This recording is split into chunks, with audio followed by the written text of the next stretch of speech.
nesta quarta-feira, que aponta que os índices de aprovação do presidente Lula pioraram. Segundo o levantamento realizado pela Genial Quest, os brasileiros estão praticamente divididos quanto à atuação do presidente. A aprovação do trabalho que o presidente da República está desempenhando saiu de 56% em fevereiro de 2023, atingiu seu pico em agosto com 60% e hoje está em 51%. Já a desaprovação do trabalho de Lula teve seu menor indicador registrado há um ano, em 28%. Hoje esse índice está em 46%. É a menor diferença entre aprovação e desaprovação da série histórica. Não souberam ou não responderam saiu de 16% em fevereiro de 2023 para 3%. A avaliação do governo como um todo também piorou. Questionado sobre o desempenho geral do governo Lula, 35% dos entrevistados avaliaram como positivo. Em igual levantamento realizado no segundo mês de 2023, a aprovação estava em 40%. Já a avaliação negativa passou de 20% em fevereiro do ano passado para 34% na atual pesquisa. Quanto aos que acham um governo regular, o índice passou de 25% para 28% em um ano. Em igual intervalo de tempo, o percentual dos que não souberam ou não responderam passou de 16% para 3%. Entre os recortes que justificam a queda na aprovação do atual governo, o principal motivo, segundo a pesquisa, é a desaprovação de 48% dos evangélicos entrevistados. Outro fator que explica a queda na aprovação de Lula é a percepção da população sobre a economia do país. Saindo de 30% para 38%, a pesquisa Genial Quest mostra que a maioria dos entrevistados considera que a situação econômica piorou nos últimos 12 meses. O percentual dos que acham que a economia ficou do mesmo jeito passou de 37% para 34%. Os que acreditam que a economia melhorou variam de 30% para 26%. Não souberam ou não responderam, praticamente estável em 2%. E uma questão que pesa muito sobre avaliações de um governo é a inflação. Apesar de a economia brasileira ter tido um 2023 com o PIB acima do esperado e inflação dentro da meta, quando questionado sobre como ficaram os preços no último mês, ou seja, início deste ano, há uma percepção negativa. 73% dos entrevistados afirmaram que os preços dos alimentos subiram, enquanto 13% acham que os alimentos estão mais baratos. 13% também acreditam que os preços ficaram iguais. 1% não souberam ou não responderam. Quanto aos combustíveis, 51% acha que os preços subiram, 22% que ficaram iguais e 16% acham que os combustíveis estão mais baratos. 11% não souberam ou não responderam. A pesquisa também revela que o otimismo da população quanto à economia também recuou. Quando questionados sobre as expectativas para os próximos 12 meses, 46% disseram que a economia vai melhorar. Em fevereiro de 2023, eram 62% os otimistas. Já o pessimismo quanto ao cenário econômico saltou de 20% para 31% em um ano. No mesmo intervalo, passou de 14% para 19% percentual daqueles que acreditam que a economia vai ficar do mesmo jeito. Não souberam ou não responderam, seguem em 4%. A pesquisa Genial Quest foi realizada entre os dias 25 e 27 de fevereiro. Ao todo, foram feitas 2.000 entrevistas presenciais com brasileiros de 16 anos ou mais em todos os estados. A margem de erro é de 2,2 pontos percentuais e o nível de confiabilidade é de 95%. E vamos à análise dessa pesquisa que tem inúmeros recortes, mas a gente aqui vai priorizar os possíveis reflexos desses números para o governo e para a articulação política e econômica. Para isso, estão aqui comigo o cientista político Paulo Kramer, o nosso comentarista Miguel Daúde e o deputado federal e ex-presidente da FPA, Sérgio Souza. Boa noite para vocês. Vou começar pelo Paulo. A avaliação quanto ao governo está praticamente empatada, com 35% de avaliação positiva e 34% negativa. Paulo, esse resultado, ele já era esperado? Uma boa noite para você. Boa noite a todos.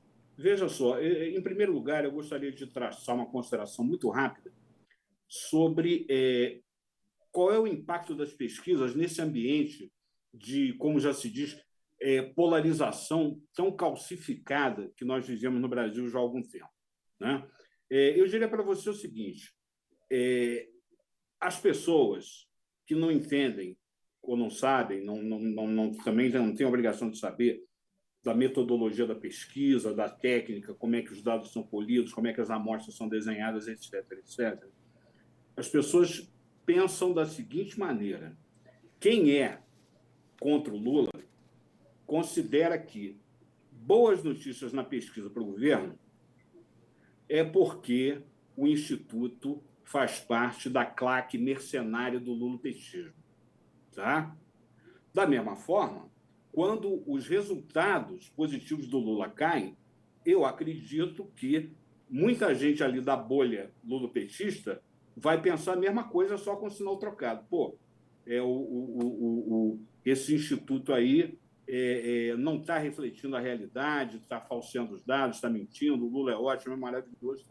Então, eu digo para você o seguinte: a gente precisa tomar muito cuidado, em analisar essas pesquisas, não apenas do ponto de vista frio da metodologia, né, mas também levando em conta esse contexto de polarização, de radicalização calcificadas que nós estamos vivendo. É claro que essa queda na aprovação do Lula, na aprovação do governo, não é uma boa notícia para o governo, né? E a gente percebe mais uma coisa: à medida que o tempo passa e as pessoas, então, naturalmente, vão convivendo mais tempo com o governo, a aprovação do governo vai caindo. E eu acho que isso acende um sinal amarelo no Palácio do Planalto.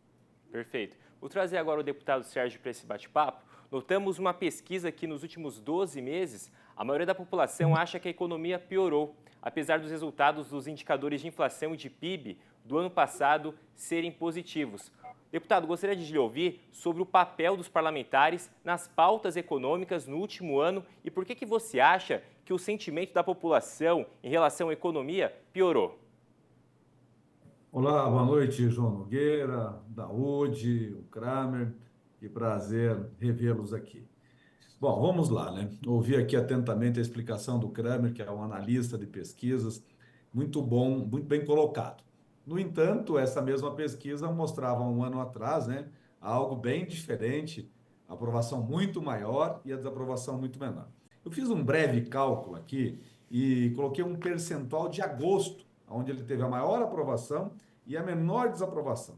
O que acontece? Caiu a aprovação em 15%, de 60 para 51, e subiu a desaprovação de 35 para 45, ou seja, 30%. 46, na verdade, né? E aí vem lá também algum dado sobre o preço dos alimentos. Por que o povo está sentindo que está mais caro? Porque está mais caro. E por que está mais caro? Porque tem mais impostos ali dentro. É só nós vermos os dados agora da Receita Federal de janeiro, de fevereiro, né, publicado, mas em relação a janeiro, que o governo vai arrecadar 6, 7 bi a mais em relação ao mesmo período do ano passado, ao janeiro do ano passado. Agora, é a economia que subiu tudo isso? Não, não é toda a economia. É o quê? É só olhar lá na explicação da Receita, é aumento de impostos. E o governo aumentou consideravelmente, porque não é o aumento do produto lá no campo, lá do produtor rural. Vocês aqui sabem tão bem quanto eu, Miguel e todos, que caiu o preço da soja, do milho, do feijão. Feijão acho que está ainda um pouco alto, né? Mas do trigo. E, por consequência, os seus derivados. O porco, o leite. Quanto que está um litro de leite, né? Então, caiu para o homem do campo enormemente. Como é que pode estar maior para o consumidor? Porque tem mais impostos. Agora, nós aqui no parlamento, e é boa a sua colocação, a sua pergunta, João, qual que é a nossa meta principal? Lógico, segurança jurídica, a gente sempre busca isso, dar liberdade na produção, tudo mais, mas é redução de custo de produção.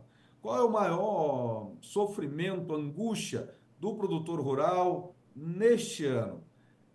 Aqueles que estão numa região, como eu, no Paraná, salvo algumas exceções, estão no sul, no sudeste, estão colhendo razoavelmente bem.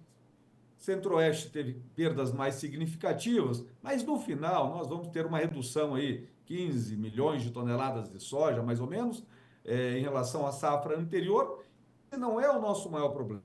O nosso maior problema é uma redução do valor de uma saca de soja que era de 150 comercializado na safra anterior para R$ 100 que se comercializa hoje em boa parte do país. Este é o problema. E agora nós temos que prestar atenção nisso, Miguel, você que é um analista profundo dessas causas, isso vai ter um reflexo enorme, principalmente no interior deste país. Primeiro, que o produtor não conseguirá pagar os seus investimentos. Segundo, ele não vai fazer novas compras. Quando ele não for ao mercado para comprar, alguém não vai vender do comércio, de máquinas, de insumos, de material de construção e por aí vai. E estes não vão ter faturamento, que não vão encomendar da fábrica, que depois também não terão capital para fazer os seus investimentos próprios. Comprar um apartamento para a filha, trocar de carro, reformar sua casa. Isso vai ter um caos, na minha opinião. Nós estamos chegando a uma pré-recessão no interior do país, dado, sim, a quebra da safra, mas muito mais a queda dos preços, porque o nosso custo de produção foi lá em cima. Por isso que as nossas pautas aqui no Congresso Nacional, elas estão fundadas, dirigidas pela Frente Parlamentar Agropecuária, a FRENCOP, por exemplo, na redução do custo de produção. Temos muitos projetos nesse sentido. Daúde, o deputado citou o preço dos alimentos. Para 73% dos entrevistados dessa pesquisa, eles subiram. Queria te ouvir se esse fator ele acaba influenciando na percepção da avaliação do governo. Não tenha dúvida, né? Boa noite a você, João. Boa noite, Paulo, meu amigo Sérgio Souza. Bom, só uma informação aqui de bastidores: o governo já tem todo esse sentimento dos eleitores do mercado. Por quê? Porque ele faz pesquisas preditivas, né? Ele avalia o que o povo, o que a população está pensando dele, e isso já começou a aparecer nessas pesquisas preditivas que a Quest mostra agora. Existem duas razões, né? Uma é que o presidente muitas vezes fala coisas que não deveriam falar. Vocês já observaram que, a partir então, ele está lendo os seus discursos. O fato dos evangélicos terem deixado, né, diminuído a aprovação do governo do Lula é exatamente pelas falas do presidente descabidas em certos momentos.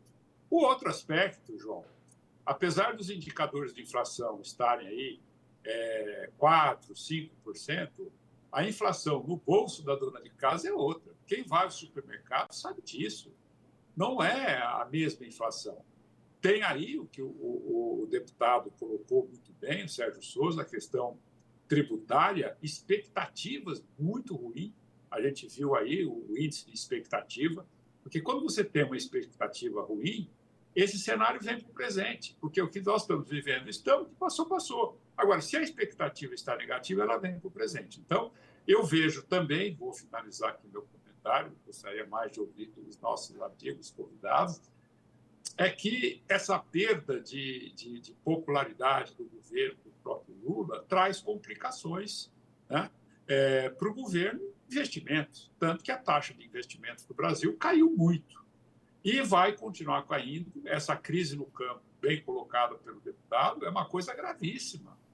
Isso é um fator que hoje, quando você pega 25% do PIB da agropecuária, incluindo a indústria, vem do campo. E se você provoca uma paralisação nesse setor, você acaba tendo, sem dúvida nenhuma, problemas como nós já estamos vendo. Então, o que o governo deveria de fazer é falar menos e agir rapidamente com programas de socorro a esses produtores rurais. Eu até vou dizer aqui para o deputado, o que nós temos que fazer, deputado, é prorrogar as dívidas de custeio que não estão não estão sendo possíveis de ser cumpridas, e o financiamento também.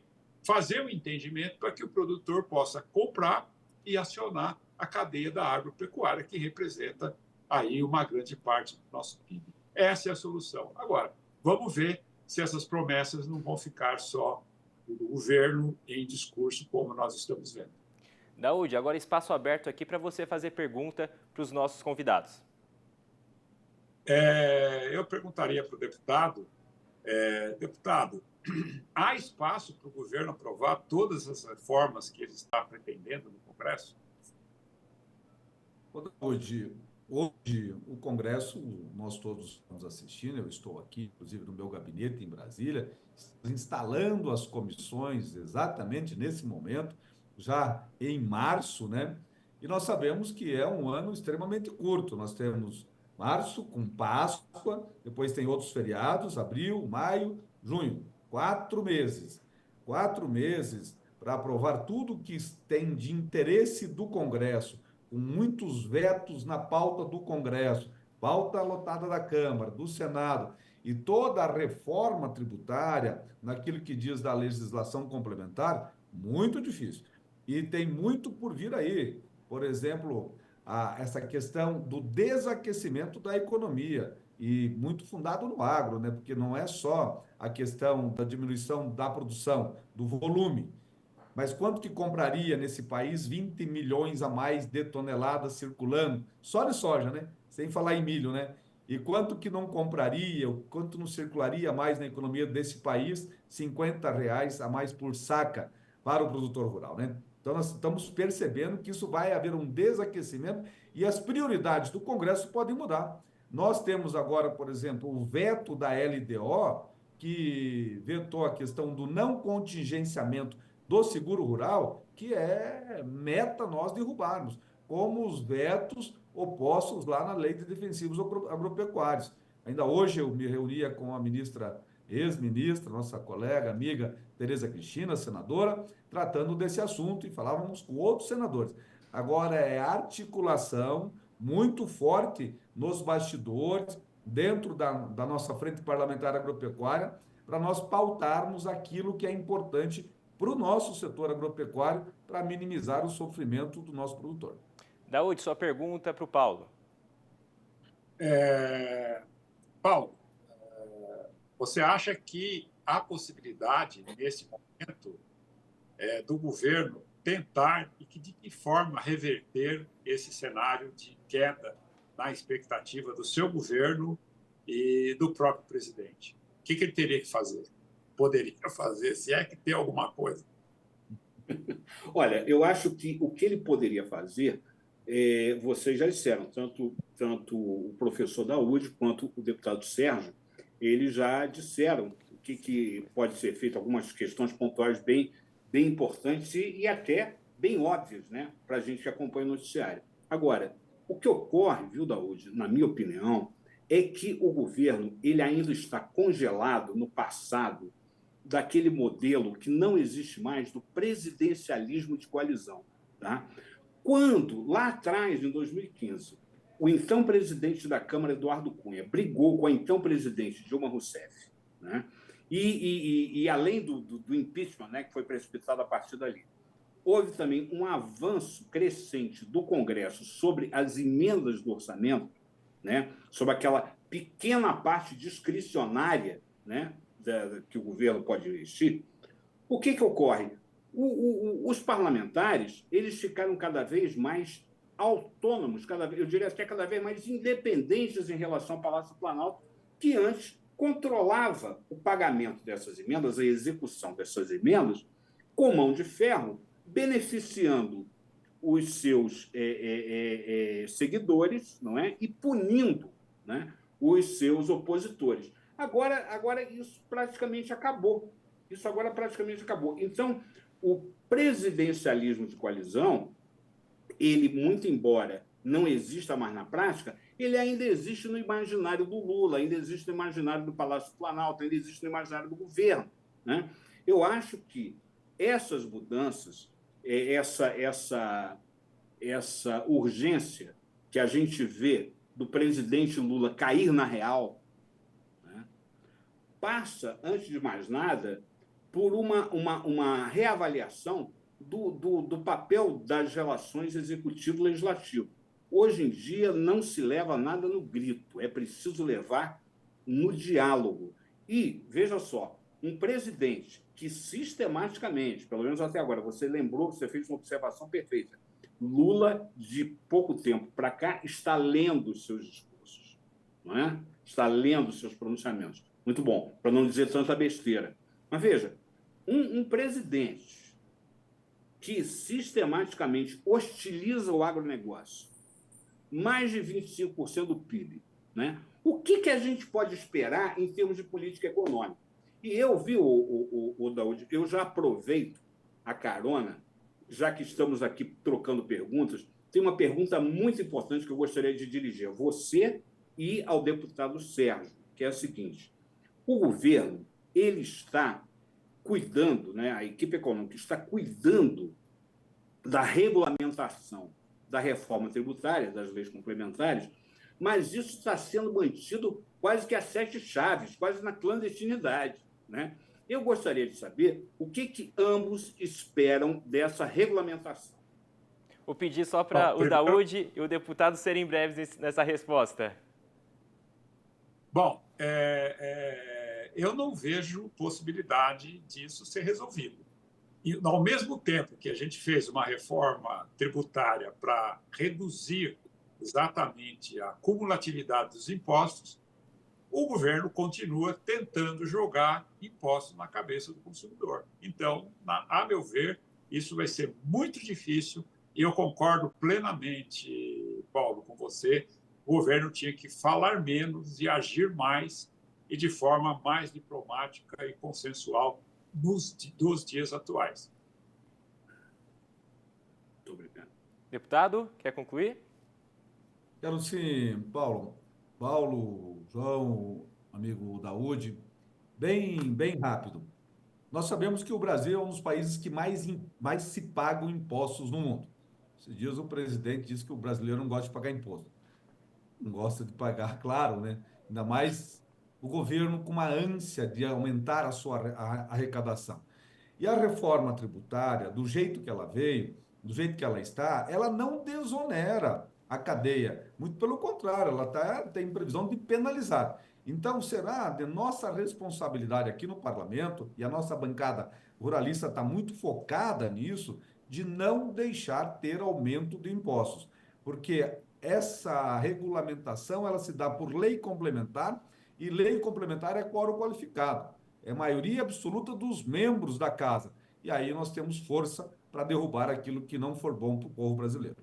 Perfeito. Queria agradecer a presença do cientista político Paulo Kramer, nosso amigo Miguel Daúde e o deputado federal Sérgio Souza pela presença de vocês aqui e por nos ajudar aqui nesse debate. Forte abraço a todos vocês. Uma boa noite.